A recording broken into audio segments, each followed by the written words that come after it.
Bonjour à toutes et à tous. Je vous propose durant les 20 prochaines minutes en fait, de souffler les 5 bougies de l'existence de l'OSPO de Thales. Je vais vous faire une petite rétrospective des 5 années, comment on a mis en place tout ça, ce qui a fonctionné, ce qui a moins bien fonctionné. Je m'appelle Sébastien Lejeune, je suis Open Source Advocate chez Thales, à la direction technique de Thales. Moi, je suis un profil plutôt technique. Je suis quelqu'un de, ce qu'on qualifierait de maker. J'aime bien faire avancer les choses. J'aime bien provoquer des choses. Je suis également un contributeur open source sur plusieurs projets, en particulier celui qu'on a évoqué juste avant de l'OSPO Alliance GGI, donc My Good Governance Initiative, qui vise à vous apporter un cadre en fait pour disséminer les bonnes pratiques de l'open source.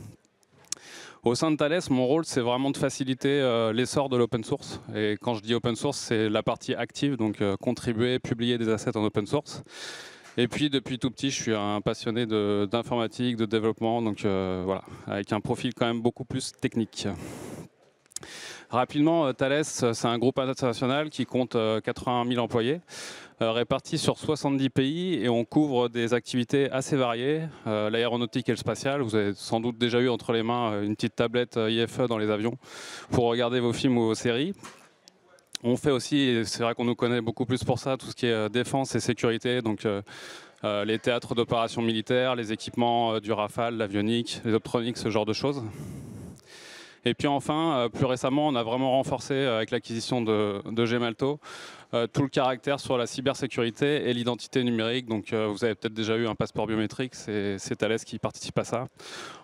Également tout ce qui est sécurisation des paiements, des transactions bancaires, ce genre de choses. Donc des marchés beaucoup plus civils également. Donc je vous propose de souffler la première bougie, de repartir un petit peu en arrière. Donc on était en 2020. Pardon. Et en fait, on s'est inscrit dans la continuité de l'Inner Source qui était déployé chez Thales depuis maintenant 8 ans, donc en 2016. L'Inner Source, c'est les pratiques de l'open source, mais restreint à un scope qui est celui de l'entreprise. Et vu qu'on avait rencontré un fort succès avec les pratiques de l'Inner Source, donc cet esprit de partage, de réutilisation, on a décidé de faire la même chose sur l'open source. Comme je le disais, en 2019, on a fait l'acquisition de Gemalto, qui eux étaient déjà pionniers dans ces pratiques. Il se trouve qu'aujourd'hui, ils représentent plus de 70% de nos contributeurs. Et ils avaient déjà à l'époque un processus qui était en place. Et on s'est contenté, je vais dire. Et on a appliqué les bons principes, on n'a pas inventé la roue. On a utilisé leur processus, on l'a généralisé à l'ensemble du groupe. Et on a mis en place des outils qui aident les gens à publier des assets en open source et à contribuer à des projets existants. On a fait le choix de tout centraliser dans une organisation GitHub. Alors, il se trouve que pour l'Inner Source, on s'appuyait sur GitLab pour des raisons de praticité. À l'époque, les gens n'étant pas très à l'aise entre l'Inner et l'Open Source, on n'a pas voulu les embrouiller un peu plus et on a pris le parti en fait, de déployer sur GitHub. Ensuite, très rapidement, comme beaucoup de gens qui montent des OSPO, on s'est confronté à la dure réalité de tout ce qui est software compliance. Donc on s'est rapproché d'une équipe qui permet de faire tous ces audits, ces analyses, pour s'affranchir des risques de sécurité et de tout ce qui traîne autour des licences, de l'IP, de l'export control. Et puis on a commencé à essayer de généraliser ça à l'échelle de Thales et de faire monter en puissance cette initiative. En 2022, on avait à peu près 200 collaborateurs et puis 150 repos sur cette organisation GitHub. Et puis depuis 2 ans, ça s'accélère un peu plus. On a eu la chance d'avoir quelqu'un justement de DIS, donc Déborah Comparin, qui est présente et qui représente Thales à l'Advisory Board de la Linux Foundation. Donc ça, c'est quelque chose d'assez important pour nous, puisqu'elle peut porter la voix de Thales dans une organisation qui est quand même assez importante dans l'écosystème. Et puis, comme on est très utilisateur des stacks autour du cloud, Kubernetes, ce genre de produits, on a également décidé de rejoindre la CNCF en tant que membre Silver en 2023. Ce qui nous a permis cette année, je pense que beaucoup parmi vous étaient présents, il y avait la KubeCon qui se déroulait à Paris. On a eu notre premier stand à la KubeCon qui a rencontré un fort succès. Et dans la foulée, on a décidé de réunir nos 2 communautés Inner et Open Source et de brander un event qu'on fait maintenant de manière annuelle qui s'appelle les Thales IO Days. Ça me permet d'enchaîner sur la deuxième bougie. Un des points essentiels pour nous en fait, dans l'OSPO, c'est la collaboration avec la communauté open source. Cette collaboration, elle passe par plusieurs canaux. Le premier, on va dire, c'est s'impliquer. Moi, c'est ce que j'ai fait en tout cas à mon initiative personnelle. Donc depuis 2020, je suis devenu maintainer à l'OSPO Alliance. Et très rapidement, on a un pôle aussi, vous connaissez Systematic puisqu'ils organisent l'Open Source Experience. On a rejoint le hub Open Source de Systematic pour y rencontrer d'autres académiques, d'autres industriels. C'est là que j'ai pu rencontrer pas mal d'entre vous et des gens qui sont très actifs dans la communauté. Et puis plus récemment, nous on utilise beaucoup GitLab en interne. On est devenu aussi, on a un pool de contributeurs Thales qui contribuent à GitLab, et je vais y revenir par la suite. Et on a essayé de pousser un certain nombre de contributeurs sur des projets concrets de la CNCF, sur le noyau Linux. On essaye de, voilà, on a des compétences, on essaye de les mettre en œuvre au bien de la communauté. Mais s'il y en a bien une que je vais illustrer là, c'est celle qu'on a eue avec GitLab récemment. Donc je pense que tout le monde ici a déjà créé un projet dans GitLab. Vous avez donc sûrement vu cette UI où en fait vous avez toutes les snippets de code qui vous permettent de cloner votre repo, toutes les opérations Git et autres. Et il se trouve que chez Thales, la configuration par défaut était problématique pour nous puisque le SSH étant proscrit, à chaque fois il fallait qu'on copie-colle manuellement toutes ces commandes-là. Donc cette contribution, elle est toute bête. Elle consiste en deux choses. Rajouter le petit bouton qui permet de copier-coller le pattern de code et surtout de switcher facilement entre la configuration locale globale et SSH HTTPS. Ça paraît tout bête, et effectivement c'est tout bête, hein, ça nous a pris peut-être 2 jours de dev. Entre le moment où on a évoqué la feature avec les gens de GitLab et le moment où ça a été release dans GitLab, il s'est écoulé 6 semaines. Autant vous dire qu'à l'échelle de Thales, ça en a laissé plus d'un rêveur, et moi le premier. On a été vraiment impressionnés par leur process, tous les pipelines OCI qui permettent de faire la review automatique des merge requests, et surtout par la mise à disposition aussi rapide en fait, de la feature. Et vous le savez peut-être pas, mais GitLab, il y a 30 millions d'utilisateurs à travers le monde. Donc en fait, en 2 jours de dev à 2 ingés Thales et 6 semaines, on a sauvé 30 millions fois 5 secondes à chaque fois que quelqu'un crée un projet GitLab. Et pour moi, ça, franchement, c'est vraiment l'illustration parfaite de la collaboration qu'on peut avoir dans l'open source. C'est-à-dire qu'en mettant un petit peu de son côté, on fait bénéficier à beaucoup de gens d'un support et d'une amélioration en fait, du produit, quoi.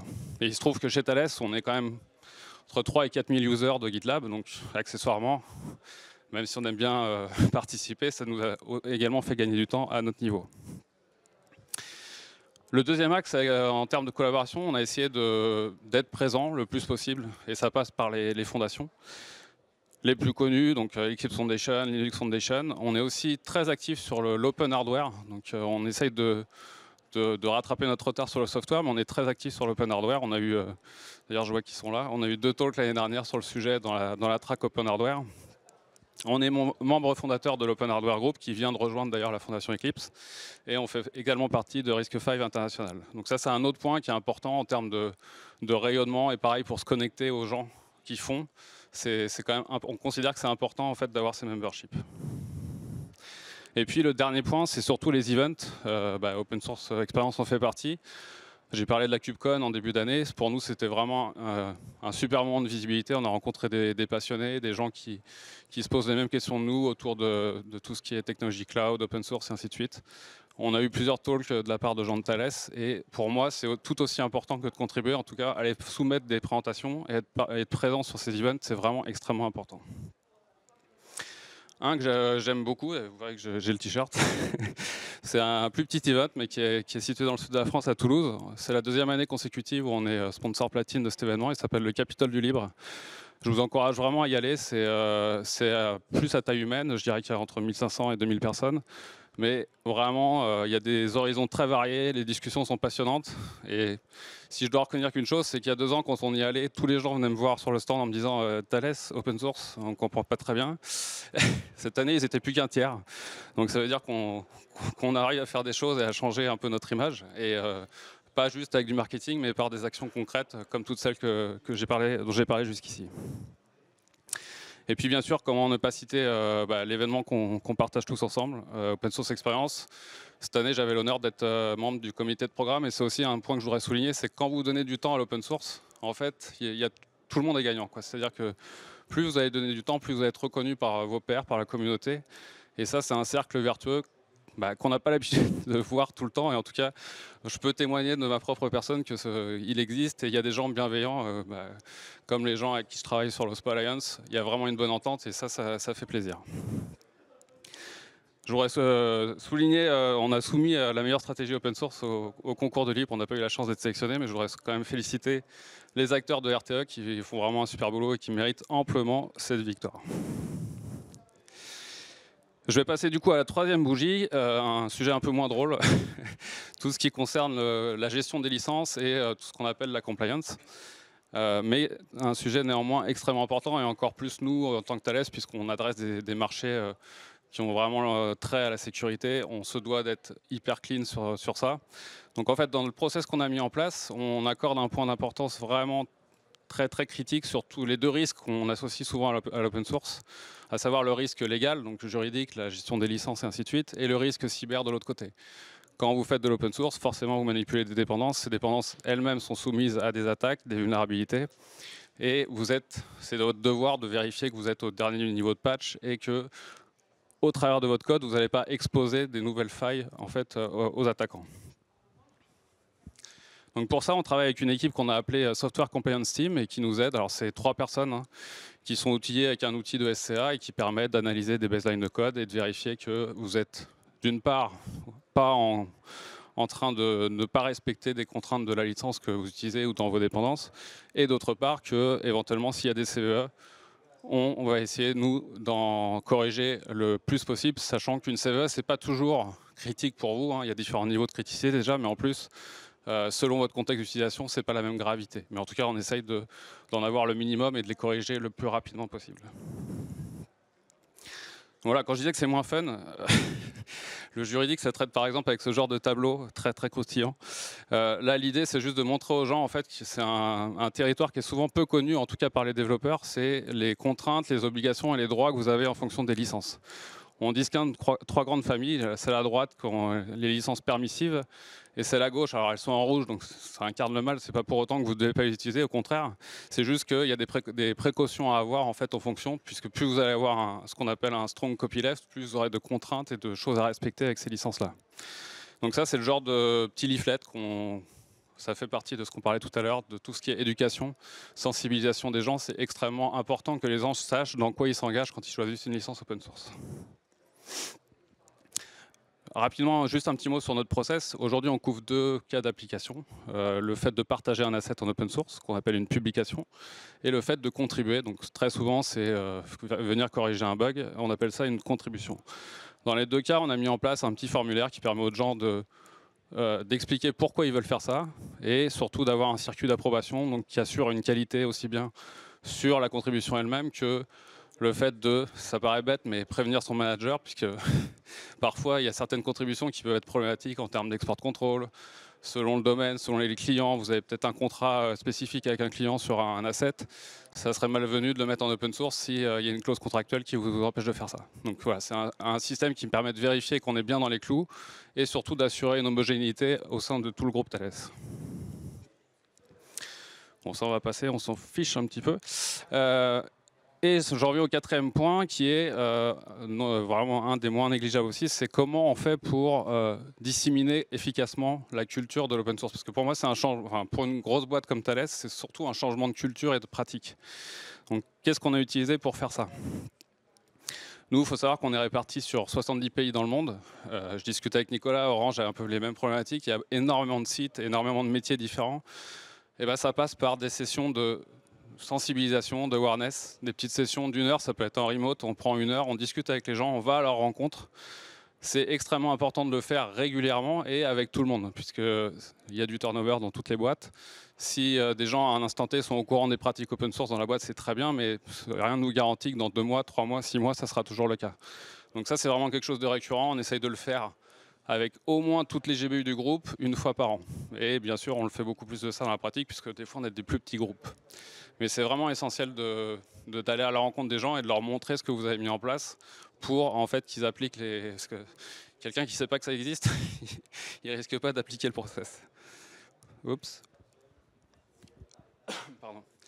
Une petite citation d'un physicien assez renommé. Je vous laisse la lire, mais ce qui m'intéresse surtout dans cette citation, c'est, on l'a évoqué aussi à la table ronde juste avant, c'est la recognition. Donc, La reconnaissance des contributeurs open source, pour moi, elle est fondamentale. C'est-à-dire que c'est extrêmement important de récompenser les gens qui font l'effort, parce que malheureusement, dans nos entreprises aujourd'hui, ça reste un effort. C'est souvent des gens qui ont décidé de le faire parce qu'ils y croient, et c'est très bien. Mais c'est encore mieux si on peut les récompenser de cette proactivité. Nous, le moyen qu'on a trouvé pour faire ça, c'est de discuter avec les HR. Et en fait, aujourd'hui, on a mis en place dans la gestion du Career Pass de Thales, donc sur la branche d'expertise, on a deux branches, une branche management et une branche expertise. On permet aux gens aujourd'hui d'utiliser leur contribution inner et open source comme étant vraiment des différenciateurs et un moyen d'être promu. Donc en fait, ça va être reconnu dans un dossier de promotion comme étant vraiment un accomplissement, de la même manière que depuis des années, on fait ça avec les brevets, par exemple. Quelqu'un qui partage beaucoup de brevets, qui a des dépôts de brevets actifs, c'est un différenciateur parmi tant d'autres de son expertise. On sait maintenant que ça, c'est également le cas pour tout ce qui est contrib et inner source et open source d'ailleurs. Et puis enfin, un des meilleurs moyens, c'est ce qu'on est en train de faire là tous ensemble, c'est venir en parler, rencontrer les gens, échanger sur les pratiques, les problèmes. Les problèmes, on a souvent les mêmes. Hein, on a tous rencontré le problème du financement, le problème de convaincre les middle managers, enfin, voilà, les problèmes de l'open source, ils sont quand même assez récurrents, en tout cas pour les grandes entreprises. Mais les événements, je pense que c'est un bon moment de mettre en commun nos expériences et d'échanger sur ce sujet-là.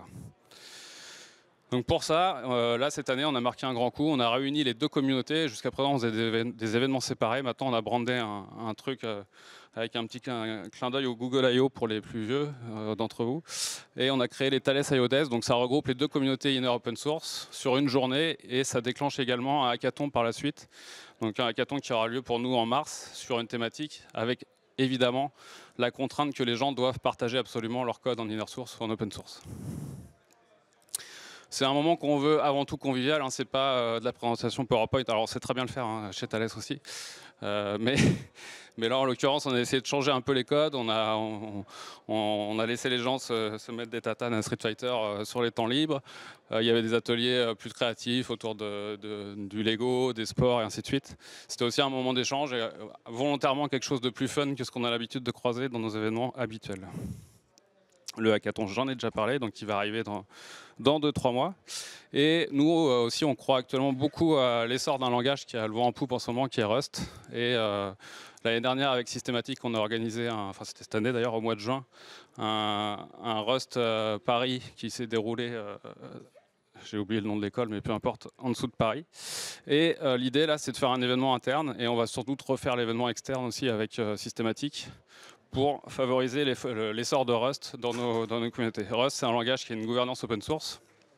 Il faut savoir que la Rust Foundation a une gouvernance totalement open source et qui n'est pas hostée par... Enfin, c'est pas comme par exemple Google qui a la main sur Go. Demain, Rust, s'il y a des changements dans le langage ou dans le compilateur, ça sera toujours une décision consensuelle avec tous les acteurs de la communauté. Et je vais en finir, il me reste 2 minutes avec le dernier volet. Donc là, parce qu'on est en période de Noël, j'ai voulu cette petite illustration qui peut vous mettre en appétit. Donc j'espère que vous avez tous eu l'occasion de goûter des petites pâtisseries de Pierre Hermé. J'ai bien aimé l'image dans le sens où en fait, pour moi, l'open source qu'on a fait depuis 5 ans chez Thales, c'est mettre des petits grains, des petites pierres un peu partout, des petites briques. Donc chacune de ces cases, là, on pourrait voir ça comme un petit calendrier de l'Avent. Il y a forcément un petit truc que vous pouvez piocher en fait de notre expérience, des problèmes qu'on a rencontrés. Et voilà, c'est ça que je voulais souligner. Nous, le gros différenciateur qu'on a eu, et ça s'est encore accéléré les 2 dernières années, c'est le support du top management. Ils étaient là depuis le début sur l'inner source. Il se trouve que là, cette année, donc au Thales I.O. Day, la grosse sauterie qu'on a mis en place, on avait le CTO de Thales et le SVP de l'ingénierie qui étaient là et qui ont tous les deux fait des keynotes exactement alignés avec ce qu'on avait.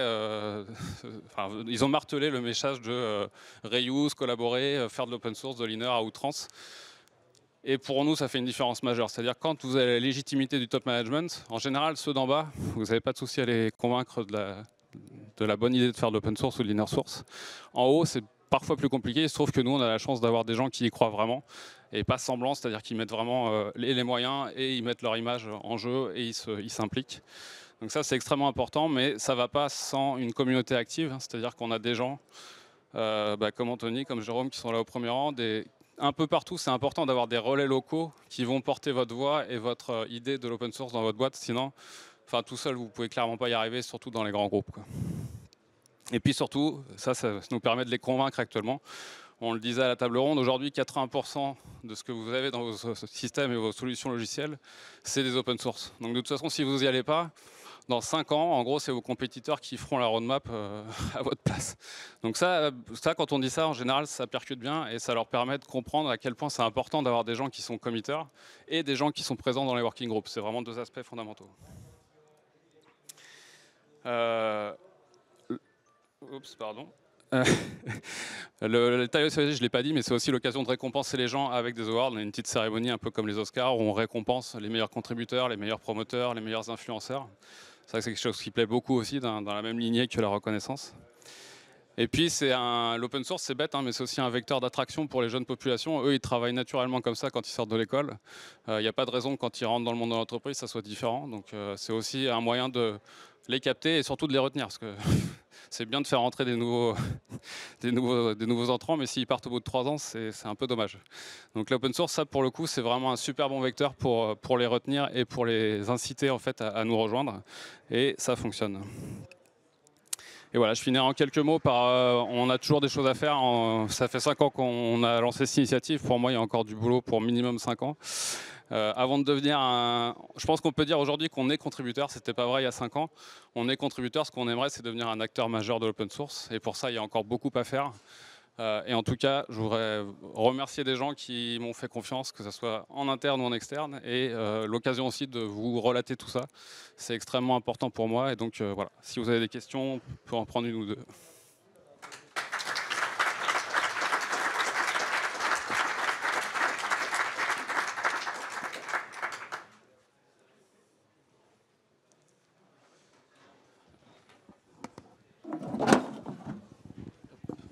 Merci beaucoup pour ta présentation, c'était très très inspirant, merci beaucoup et félicitations pour ce que vous avez réussi à faire collectivement dans le groupe. Merci beaucoup. Vraiment, c'est superbe. Quelle place pour la recherche et développement dans la démarche? J'imagine qu'il y a une partie plutôt prod pour vous, pour vos clients, mais la recherche et développement, est-ce que l'inner source ou l'open source irrigue les travaux? Alors clairement, l'inner source, en tout cas oui, l'inner source c'est certain, et je dirais même qu'il représente bien 70% des gens qui font de l'inner source, parce que tout simplement, ils ont la chance dans la R&D d'être en général financés, pas directement sur leurs affaires, mais d'être financés par ailleurs, ce qui leur permet de consacrer un peu de temps, et ça c'est vrai que c'est un point que j'ai pas abordé, la question du financement est très complexe, et souvent les gens prennent de leur temps clairement personnel, hein. Ils font ça en plus, ou à côté, ou avec des bouts de chandelle, mais oui, la R&D, nous c'est essentiel. Moi je suis basé au centre de recherche qui est à Palaiseau, et clairement, c'est ceux qui portent le mieux les initiatives, quoi. Que ce soit inner ou open, c'est naturel pour eux, quoi. Une dernière question?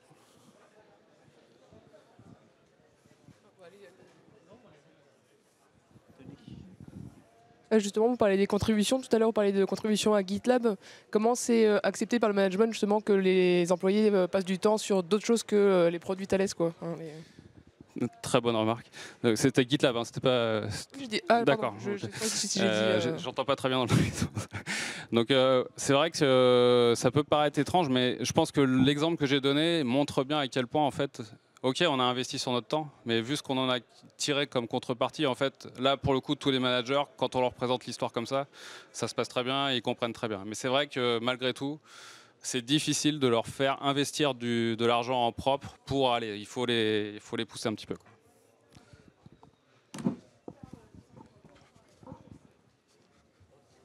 Merci beaucoup. Ouais, oui. Justement, en GitLab, pourquoi est-ce que la policy interne de l'entreprise déconseille SSH? C'est quoi ce qui m'a dit? Alors ça fait partie de... Je ne saurais même pas répondre, j'avoue, c'est très troublant. Mais oui, on a plein de contraintes et qui sont rarement homogènes en plus. Enfin, c'est selon les niveaux de sécurité des sites Thales, on n'a pas du tout les mêmes infras et les mêmes contraintes. Et du coup, ça c'est la contrainte locale en l'occurrence de la personne qui a fait la contrib. Donc c'est pas forcément global à tout Thales. Mais en tout cas, lui, dans son labo, c'était comme ça. Mais... Okay. Merci. Merci à toutes et à tous et je vous souhaite un très bon salon et à l'année prochaine.